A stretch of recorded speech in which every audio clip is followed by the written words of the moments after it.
राधे राधे। तो पूछता है कोई मुझसे कि दुनिया में मोहब्बत बची है कहाँ। मैं मुस्कुरा देती हूँ और याद आ जाता है सिर्फ एक चेहरा, वो है माँ। क्योंकि उसके रहने से जीवन में कभी गम नहीं होता। दुनिया साथ दे या ना दे, माँ का प्यार कभी कम नहीं होता। इस प्यारे से दिन के लिए, इस मदर्स डे के लिए एक बहुत प्यारी कहानी मैंने चुनी है। जब माँ डांटती है, जब माँ गुस्सा करती है और जब माँ कुछ समझाती है, इन सब भाव में एक प्यार छुपा होता है। मेरी आज की कहानी में यही दर्शाना चाहती है कि उसकी डांट में, उसकी फटकार में, उसके मारने में कहीं ना कहीं एक अपनापन छुपा होता है। और जब वो दूर चली जाती है तो कैसी वो सारी चीजें हमें याद आती है, उसका टोकना, उसका प्यार करना, उसका डांटना। तो इस मदर्स डे पे कहानी सुनना तो बहुत ज्यादा जरूरी है। तो कहानी शुरू करूं तो होता यह है कि सुधा वट सावित्री का व्रत रखकर मंदिर जाती है। अब वहां पे पूजा कर रही होती है तो आस पड़ोस की आंटियां उसके पास आती हैं, उसके हाथ देखती हैं और कहती हैं, अरे आज इतना बड़ा त्योहार है और तुमने मेहंदी नहीं लगाई, अरे सुहाग की चुन्नी भी नहीं पहनी। तो सुधा इधर उधर देखकर कहती है कि वो जल्दबाजी में मैं भूल गई, बहुत काम थे इसलिए नहीं की। खैर, अब वो सभी औरतों की इतनी प्यारी प्यारी सुंदर मेहंदी, रचे हुए हाथ देखकर सोच में पड़ जाती है और सोचते सोचते वो अपनी सासू माँ की बात याद करने लगती है।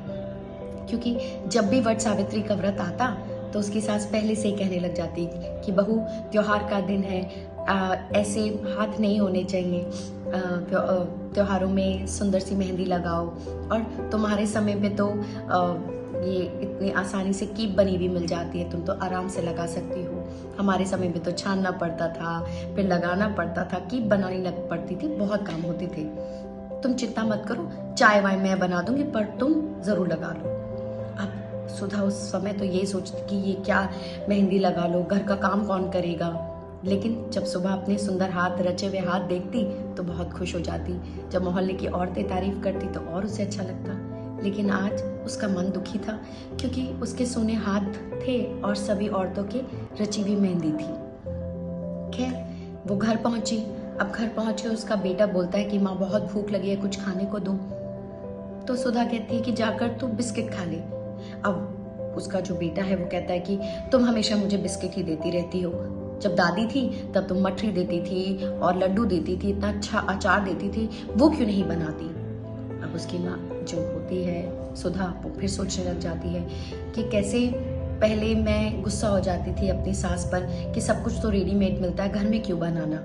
लेकिन सास कहती थी कि बहू, कि जो घर की बनाई हुई चीज़ों में, जो अपने हाथों से बनाई हुई चीज़ों में मज़ा है और प्यार है, वो अलग ही होता है। और मठरी, अचार और लड्डू तो ऐसी चीज़ है कि घर में अचानक कोई भी आ जाए या बच्चों को भूख लगे तो आप तुरंत दे सकते हो, इनमें शक्ति भी होती है। लेकिन आज उसकी सासू माँ उसके साथ नहीं थी, लेकिन बातें याद कर रही थी। जैसे तैसे शाम हुई और न जाने उसको चक्कर सा आ गया। फिर उसे समझ आया कि उसने सुबह से तो पानी भी नहीं पिया है। फिर उसे अपनी सासू माँ की बात याद आती है, क्योंकि हर बार व्रत में वो यही कहती थी कि बेटा थोड़ा थोड़ा पानी पीती रहे, क्योंकि चक्कर ना आ जाए। तो घर का भी काम कर रही है, व्रत भी रख रही है, तो थोड़ा थोड़ा पानी पीती रहे, ला मैं तेरे लिए ले आती हूँ। ये छोटी छोटी बातें वो याद कर रही थी और उसके आंसू बह रहे थे। पहले वो सोचती थी कि जिन बातों को मैं याद भी नहीं करना चाहती थी, जिन बातों को मैं तवज्जो भी नहीं देती थी और जिन बातों पे मैं किलसती थी अपनी सास से, आज वही बातें मुझे याद आ रही हैं और याद आकर मुझे अपनी जीवन में बहुत ज़्यादा कमी महसूस हो रही है। कहानी का सार क्या कहता है? कहानी का सार ये कहता है कि शायद इर्द गिर्द जो लोग हैं सुधा के, वो तो ये सोचते होंगे कि अपने बिना सास ससुर के आराम से, आज़ादी से जी रही है। लेकिन सुधा ही जानती है कि उसके मन में क्या बीत रहा है। आज़ादी तो है, लेकिन कहीं ना कहीं एक अलग तरीके का कारावास है, जहाँ पर यादों का कारावास है, जहाँ पर उसको अपनी सास की बातें याद आती हैं, चाहे वो छोटी ही हो, लेकिन उनसे कितना फर्क पड़ता है। कहानी का ज्ञान भी हमें यही तो कहता है कि जब हमारे बड़े हमें कुछ सिखाते हैं, समझाते हैं, कहीं भी डांटते हैं, तो उस वक्त हमें समझ नहीं आता, लेकिन वही बातें हमें बाद में याद आती हैं कि जीवन उन्होंने जिया है, सरलता से जिया है, सहजता से जिया है, और वही चीज़ वो हमें बताना चाहते हैं, लेकिन हम अपने गुरूर में या अपने ये सोच कर कि उन्हें ज़्यादा नहीं पता, हमें ज़्यादा पता है, दुनिया कितनी आगे बढ़ गई है, लेकिन वो लोग वहीं के वहीं हैं। हम सब इन सब बातों में उन्हें और उनकी बातों को पीछा कर देते हैं या फिर अपनी ईगो में ही रहते हैं। लेकिन सुधा की तरह हम सबके मन में कभी ना कभी अपनी माँ के लिए, अपने बड़ों के लिए ख्याल ज़रूर आता है। मैंने इस कहानी से क्या सीखा? मैंने इस कहानी से ये सीखा कि मेरी माँ मुझे छोटी छोटी बातों पे ज़रूर डांटती है कि तू ये मत कर, तू वो मत कर। मैं भी अपनी माँ की बातों को ऐसे ही आया गया कर देती हूँ कि इन्हें कुछ नहीं पता, ये तो हमेशा इसी तरह से कहती है।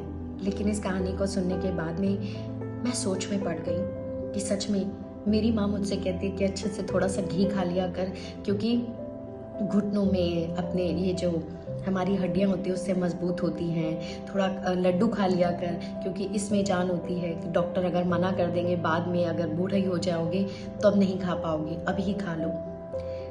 इस कहानी ने मुझे सोचने पे मजबूर किया कि माँ की बातों में कहीं ना कहीं एक विश्वास, एक सच और अपनापन है। उस चीज़ को हमें कभी नहीं भूलना चाहिए। ये नहीं सोचना चाहिए कि इन्हें कुछ नहीं पता। सच बताऊं, इन्हें ही सब कुछ पता होता है, क्योंकि ये जननी है, ये माँ है। खैर, ये तो मेरी बात थी। आपको ये कहानी कैसी लगी तो मुझे ज़रूर बताएं। धन्यवाद। जय हिंद।